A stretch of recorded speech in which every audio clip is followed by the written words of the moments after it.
부처님은 이렇게 말씀하셨습니다. 말이란 칼과 같다. 휘두르는 자는 반드시 그 칼날에 베인다. 오늘 이 말씀이 왜 2500년이 지난 지금도 우리 가슴을 찌르는지 함께 천천히 들어가 보겠습니다. 지금 이 순간 여러분 주변에 그런 사람이 한 명쯤 있지 않으신가요? 점심시간만 되면 누군가의 이야기를 꺼내는 사람, 팀장 몰래 동료의 실수를 부풀려 퍼뜨리는 사람, 웃는 얼굴로 다가와서 등 뒤에서는 칼을 꽂는 사람. 그 사람 때문에 오늘도 출근길이 무겁지 않으셨나요? 아침에 눈을 떴을 때 또 오늘 하루를 버텨야 한다는 생각이 먼저 드셨나요? 그 마음 정말로 압니다. 억울하고 지치고 때로는 나도 똑같이 대받아치고 싶은 충동이 올라오는 그 감정. 그건 나쁜 감정이 아닙니다. 살아있는 사람이라면 당연히 느끼는 감정입니다. 그런데 부처님은 그 감정 앞에서 멈추라고 하셨습니다. 멈추고 보라고 하셨습니다. 부처님이 기원정사에 머물던 시절의 일입니다. 제자 중 하나가 분노에 떨며 다가왔습니다. 그 제자의 이름은 몰리아 파꾸나였습니다. 그는 얼굴이 붉어진 채로 부처님 앞에 앉았습니다. 그리고 말했습니다. 스승이시여, 저는 도저히 참을 수가 없습니다. 내가 없는 자리에서 저를 험담하는 자가 있습니다.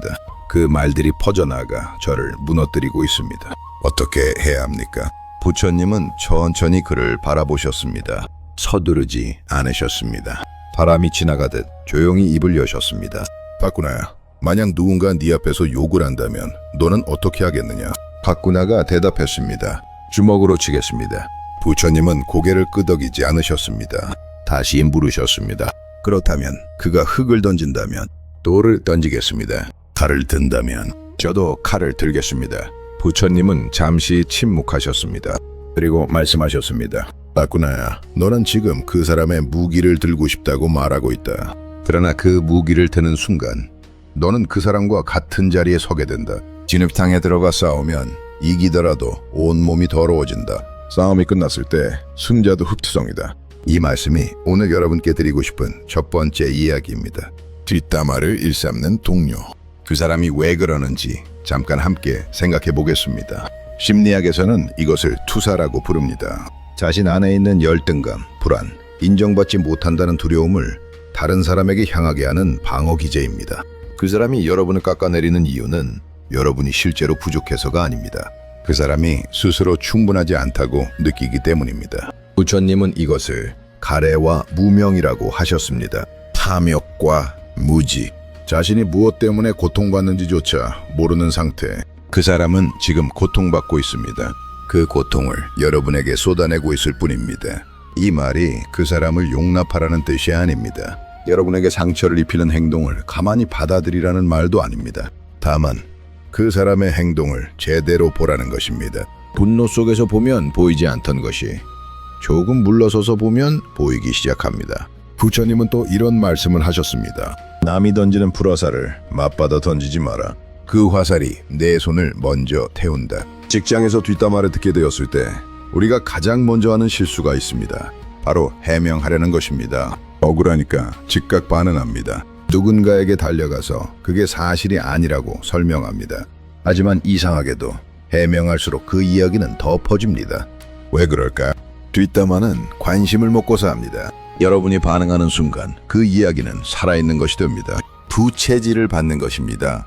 반면 여러분이 고요하게 있으면 그 이야기는 곧 힘을 잃습니다. 불에 산소를 공급하지 않으면 불은 꺼집니다. 석가모니 부처님이 살아계실 때 한 바라문이 부처님께 찾아와 욕을 퍼부었습니다. 한참 동안 온갖 말로 부처님을 공격했습니다. 부처님은 그 말을 다 듣고 나서 조용히 물으셨습니다. 그대가 누군가에게 선물을 가져갔는데 그 사람이 받지 않는다면 그 선물은 누구의 것이 되는가? 바라문이 당황하며 대답했습니다. 그야 가져간 사람의 것이지요. 부처님은 말씀하셨습니다.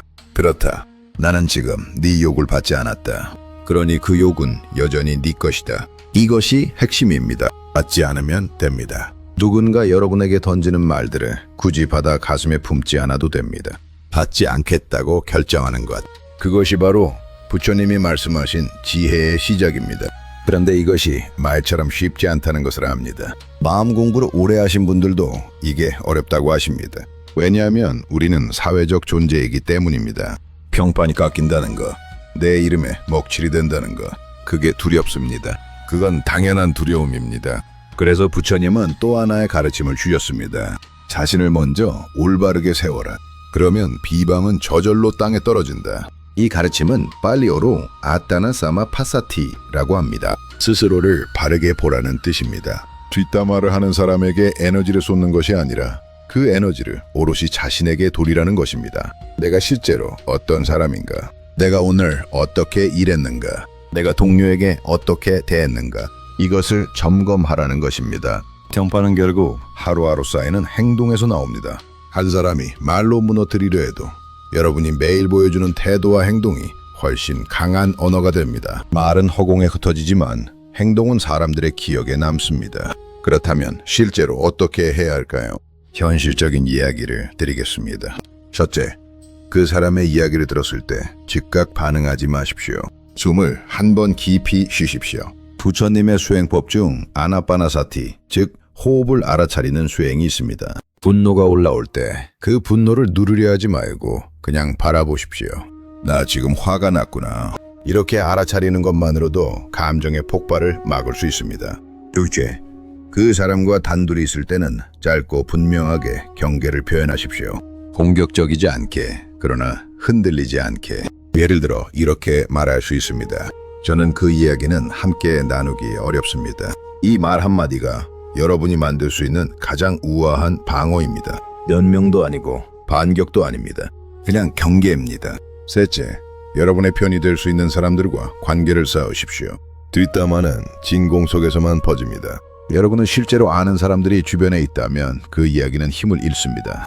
부처님은 선한 벗을 두는 것이 수행의 절반이 아니라 전부라고 하셨습니다. 좋은 사람들과 함께하는 것, 이것이 가장 현실적인 방패입니다. 넷째, 자기 자신을 너무 몰아붙이지 마십시오. 그 사람의 말을 계속 곱씹으면서 내가 뭘 잘못한 건지, 내가 부족한 건지 스스로를 검사하는 분들이 많습니다.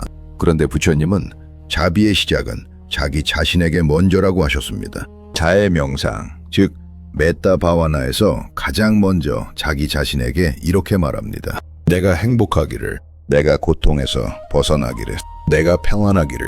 이 말을 지금 여러분 자신에게 해 주십시오. 소리 내지 않아도 됩니다. 마음속으로만 해도 됩니다. 억울함으로 가득 찬 오늘 밤, 잠들기 전에 한 번만 자신에게 해 주십시오. 그 작은 행위가 여러분의 내면을 조금씩 바꾸기 시작합니다. 부처님은 법구경에서 이런 말씀을 남기셨습니다.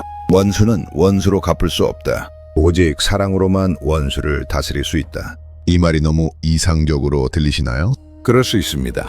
그런데 여기서 말씀하시는 사랑은 상대를 좋아하라는 뜻이 아닙니다. 그 사람에게 끌려다니지 말라는 뜻입니다. 그 사람에 대한 분노가 여러분의 하루를 지배하지 못하게 하라는 뜻입니다.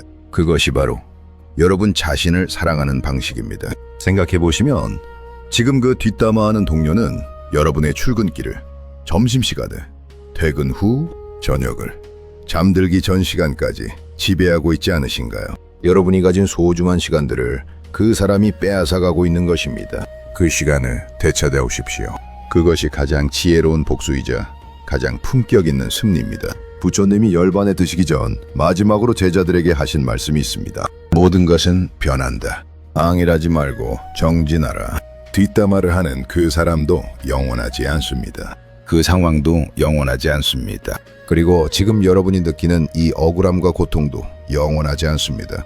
모든 것은 지나갑니다. 다만 그 지나가는 시간 동안 여러분이 어떤 사람으로 서 있느냐가 중요합니다. 흔들리지 않는 나무는 뿌리가 깊은 나무입니다. 바람이 강하게 불수록 뿌리 깊은 나무는 더 단단해집니다. 지금 여러분 주변의 그 바람이 여러분의 뿌리를 더 깊게 만들어줄 것입니다. 오늘 하루도 정말 수고 많으셨습니다. 출근길이 무겁고 사람이 지치고 때로는 왜 이렇게 살아야 하나 싶은 날들이 있다는 것을 압니다. 그 마음을 여기서 조금 내려놓고 가시길 바랍니다. 부처님은 중생을 보실 때 측은한 마음, 즉 까루나로 바라보셨습니다. 아프기 때문에 더 사랑스럽다고 하셨습니다. 상처받은 사람이 더 깊이 이해할 수 있는 사람이 된다고 하셨습니다. 지금 여러분이 겪고 있는 이 시간이 헛되지 않습니다. 이 시간이 여러분을 더 깊고 넓은 사람으로 만들어가고 있습니다. 받지 않아도 됩니다. 반응하지 않아도 됩니다. 설명하지 않아도 됩니다. 그냥 여러분 자신의 자리에서 여러분답게 오늘을 살아가시면 됩니다. 그것으로 충분합니다. 그것이 가장 강한 대답입니다. 부처님의 말씀을 다시 한번 가슴에 새기며 오늘을 마무리합니다. 말이란 칼과 같다. 그러나 침묵은 그 칼을 녹이는 물과 같다. 오늘 밤 조용히 눈을 감고 자신에게 말해 주십시오. 나는 괜찮다고, 나는 흔들리지 않는다고, 나는 오늘도 나답게 살았다고. 그 말이 여러분 안에서 조용히 그러나 강하게 자라날 것입니다.